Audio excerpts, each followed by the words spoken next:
Democracy government of the people, by the people, for the people. কে বলেছিলেন এই সংজ্ঞাটা?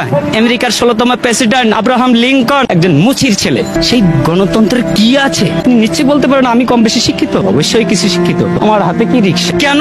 আমি ভালো কিছু করার কি আমার যোগ্যতা নাই, দক্ষতা নাই? আছে। আমার যাচাই বাছাই করার আমার প্ল্যাটফর্ম পাই। তার আগে ওনারা খেলা শুরু করে দিয়েছেন, খেলা হবে, খেলা হবে। আরে কি খেলা হবে? আপনি কি খেলতে চান? আমরা তো এই দেশের জনগণ, সাধারণ মানুষ। দেশ স্বাধীন হয়েছে, এই স্বাধীনতার দলিলটা কার কাছে আছে? ভুট্টো সাহেব বলেছিলেন যাও তোমার দিল্লির প্রভুদের কাছে যাও। সেই দিল্লির প্রভুদের কাছেই আছে, যে কারণে তোমার ওই মাসি পিসি সম্পর্কটা। আমরা ইলিশ খেতে পারি না, তুমি পূজার সময় 35,000 টন দাও, বৈশাখে দাও, ইলিশ দিয়ে তোমরা খাইতে চাও।